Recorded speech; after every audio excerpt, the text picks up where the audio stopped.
I don't feel alone.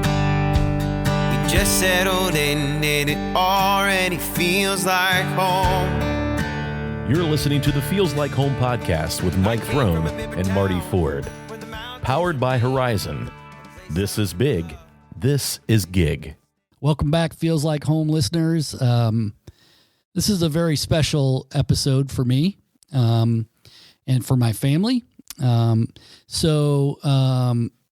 Months ago, my wife asked me to do an interview with her grandmother, Alice Litter. For those of you who know my wife, Kelsey, she comes from the blending of Shoemaker, Litter, Lloyd, and Drummond are all in that great stew pot of Ross County. And so her grandmother, Alice Litter, turned 100 and in a few weeks is about to turn 101. And so we talked about doing an interview with her as somebody that has lived 100 years and all of it in Ross County. And then we got the crazy idea to have my son, Walker, who is now 12 years old, to do the interview.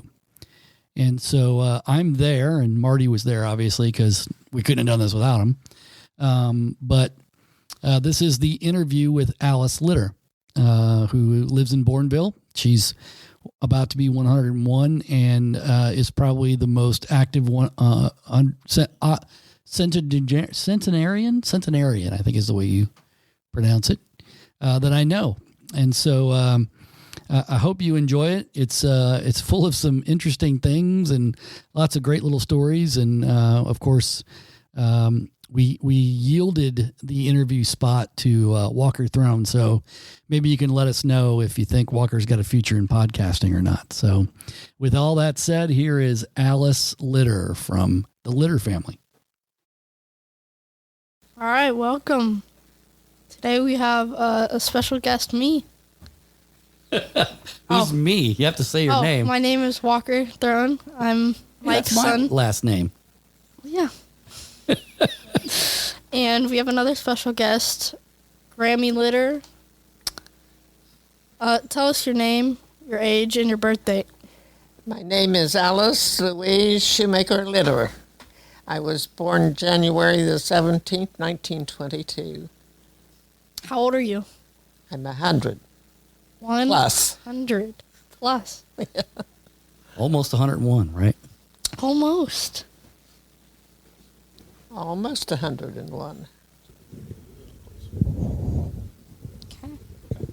So, I want to know, what was it like growing up in the 1920s and 30s? Well, 1920s and 1930s.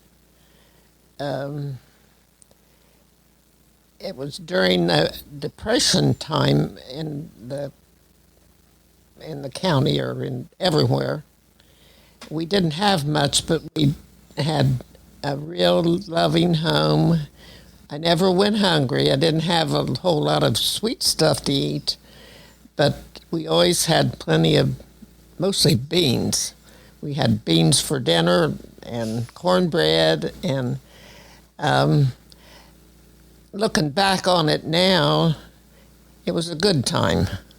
At that time, I'm sure my dad and mother worried a lot about what was going to feed the kids. There were 7 of us, and but we had a good, close, loving, God-fearing family, and we depended on God for our help, and He helped us.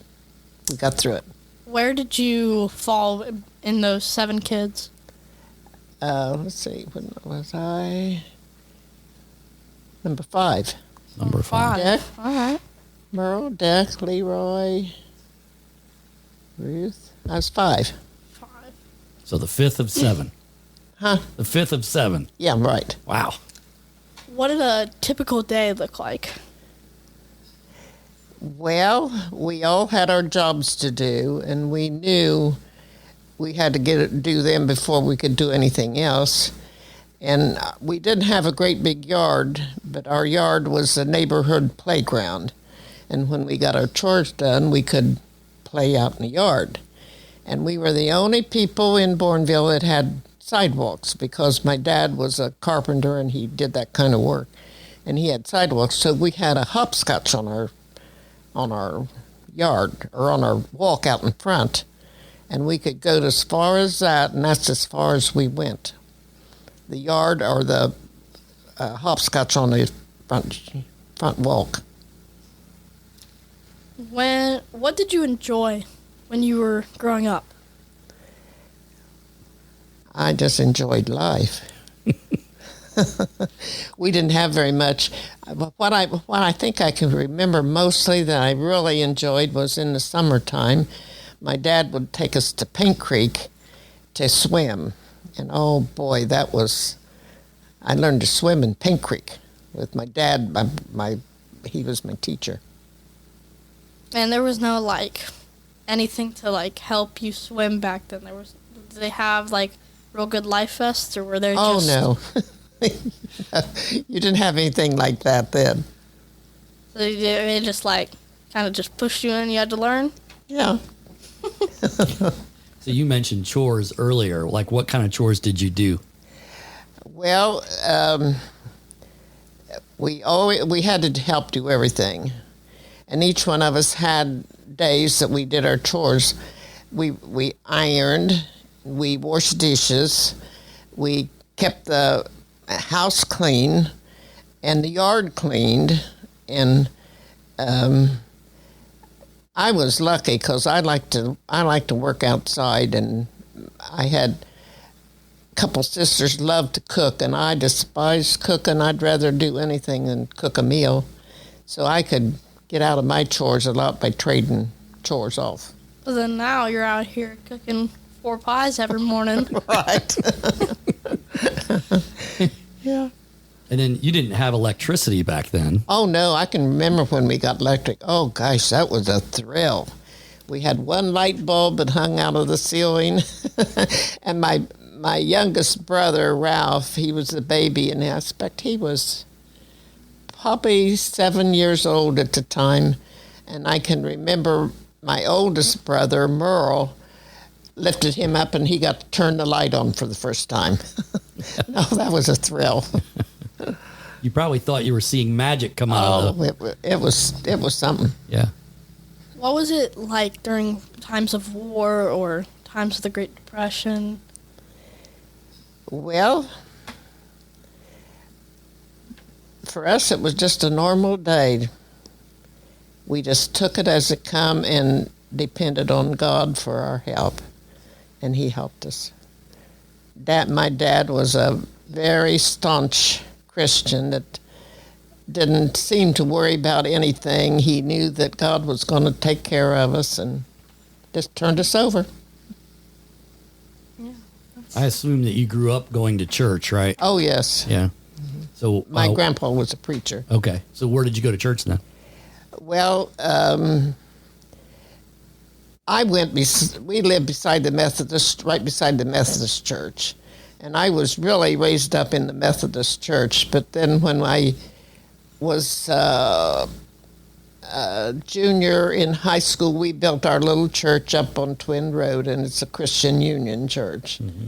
It's a branch off of the Methodist church, but it's Christian Union. Yeah. And that's where I still go to church. Tell me the most influential person in your life. It would have had to been my dad.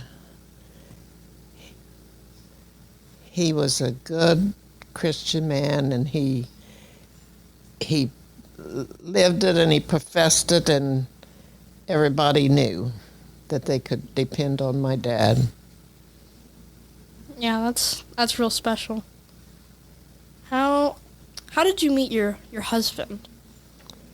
Well, I had graduated from high school, and I was just living with my cousin in Chillicothe. And she had a date to go on a hike on a Sunday afternoon, and so I went with him, and her boyfriend had a boyfriend with him. So that was my husband. And I knew the men. When I went to church that night and told my dad or my mother, I said, Mom, I met the man I'm going to marry. I knew the man the day I met him that he was it. You knew the second you saw him, he was the one? Well, before the day was over, I knew he was for me. So So I put my claws out. So what was it about him that you? I don't know. Yeah. There was just something about him. He was just I don't know. Yeah. Just something compassionate about Paul. Yeah. He was just a caring, loving. I don't know why. I don't know. I can't describe him. Yeah. He's just something special to me. Maybe Yeah. not to other people, but to me, he was special. Well, he was special to a lot of people. I can tell you that. What is one lesson that was stressed when you were growing up? One what? One lesson that was really stressed when you were growing up? Honesty and hard work. Those are two really good ones. When you were a parent and an adult, what did you stress in your house? I tried to bring my kids up the way I was brought up. I failed a lot of times, but that's what I hope to do.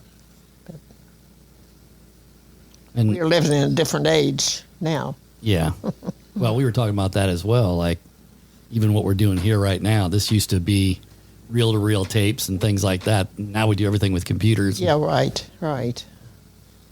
What advice would you like to pass on to my generation or even younger ones? Well,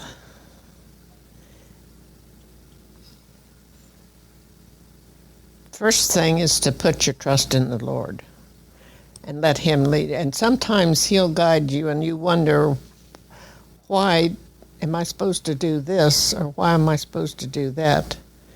But if you trust in the Lord, He'll lead you where you're supposed to go. And sometimes you question Him. I still question Him a lot of times.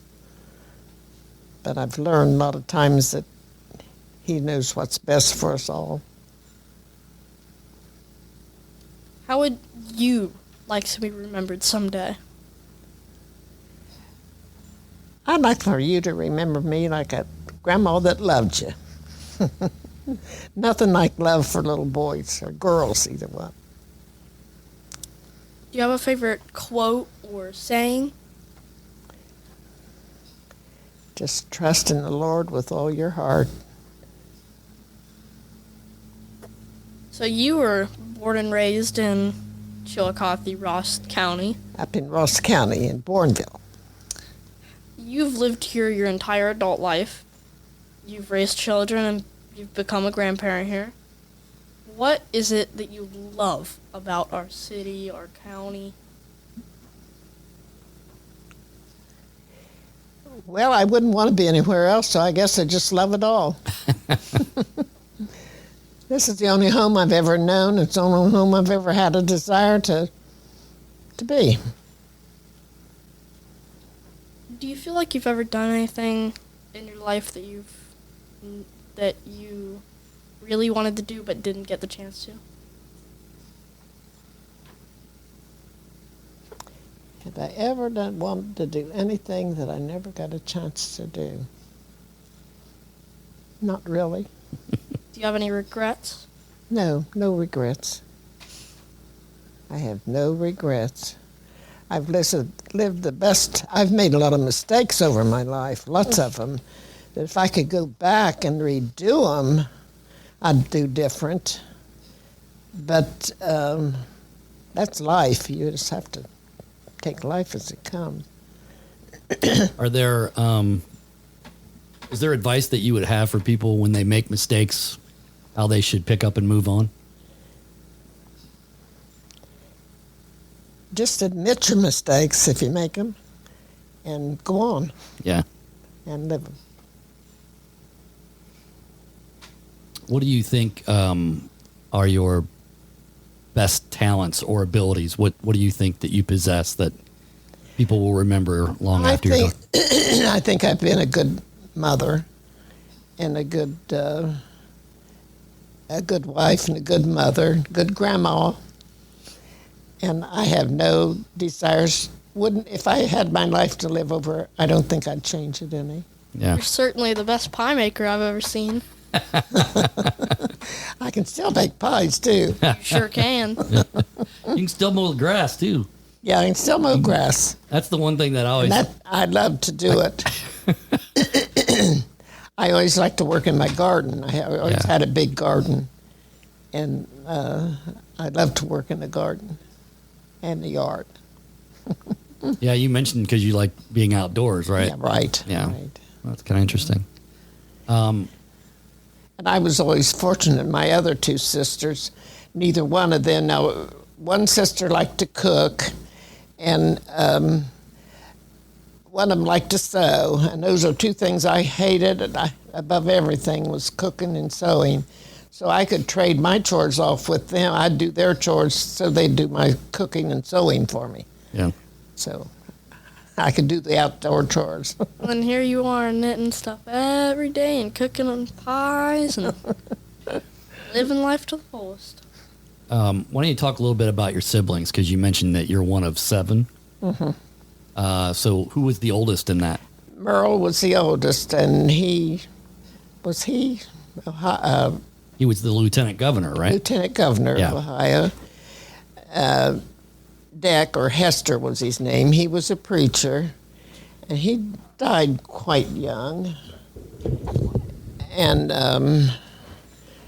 Leroy was the next one, and he worked at the paper mill. I don't know what he did. He did something down there. And then Ruth, my oldest sister, then me, and my Mildred lived next door. She was my younger sister, and both of them loved to cook, and they hated to work outside, so they would trade me my days of outside work for the inside, and I hated the inside work.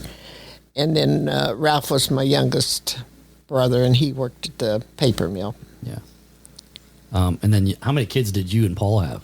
Pardon? How many kids did you and Paul have? Me and Paul? Yeah. Oh, we have 9 kids, all of them living. Sometimes I don't want to admit they're mine, but... So why don't we go through those as well? Okay. From oldest to the youngest. There was Paul and Sally. She married Mark. Oh, Sally. And Art is he's my buddy now. He comes and takes care of me. He comes in every morning. Paul, Sally, Art, Mark, Martin, Molly, Lar, Pete, Joe, and Pete. Yeah. Yeah.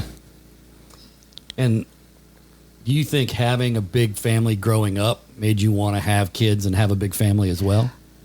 I think so. We had a good, happy home when I was a kid raising up. Yeah.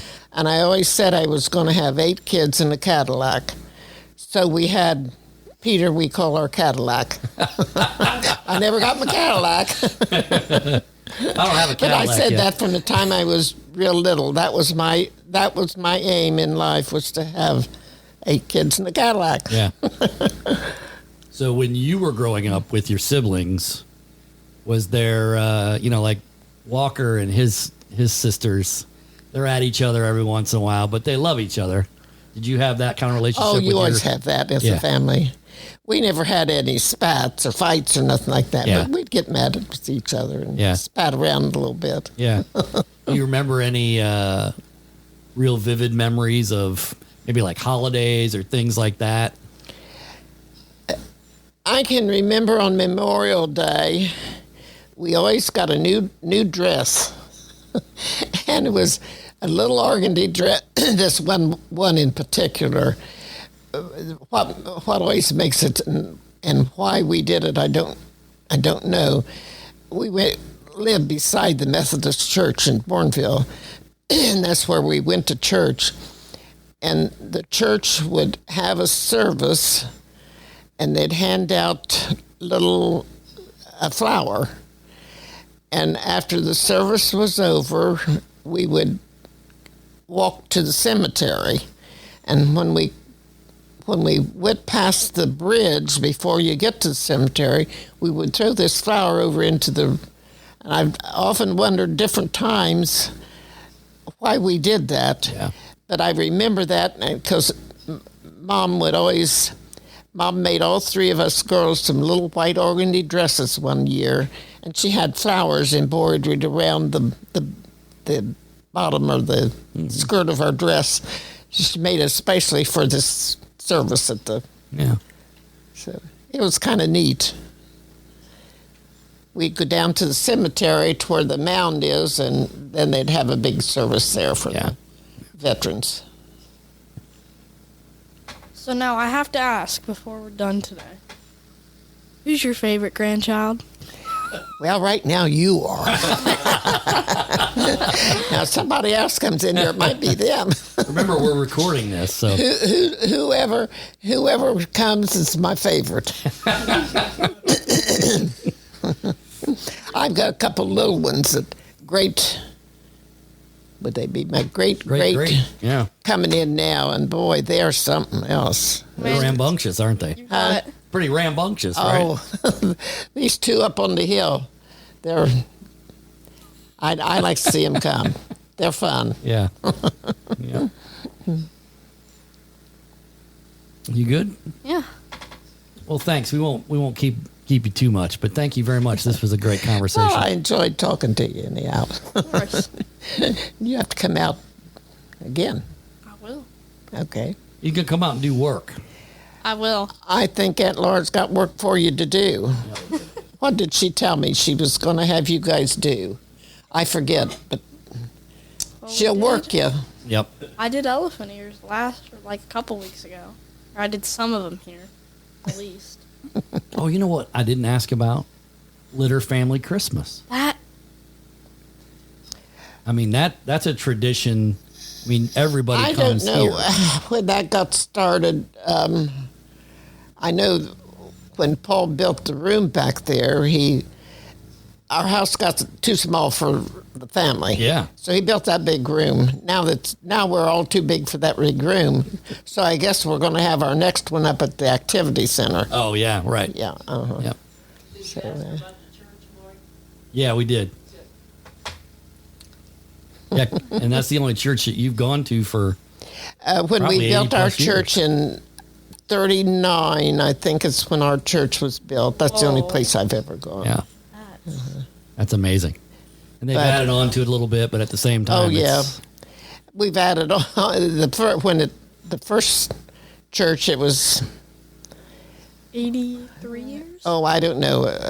somewhere in there. I think we've added on 3 or 4 times, Yeah, yeah. and Well, God's been good to that church. it has.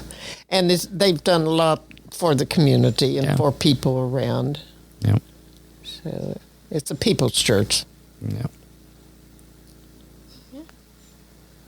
All right. Well, thank you very much. Well, I enjoyed having you. Enjoyed talking to you. All right. Very good.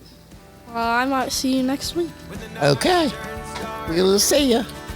You take care. Yep, she did real good. You're listening to the Feels Like Home podcast with Mike Throne and Marty Ford. Powered by Horizon. This is big. This is gig. It feels a little strange, but I don't feel alone. We just settled in and it already feels like home. This is big. Horizon Fiber Internet is ready Let them get you hooked up and power your Wi-Fi network. with the speed and reliability that only a 100% fiber network can do. Horizon is ready to help you do what you do better. With real people, real rates, and a real service. Connect with them today, and the first month is free, plus no contracts and no data caps. Call 740-772-8331 Or visit horizonconnects.com/Chillicothe to sign up today.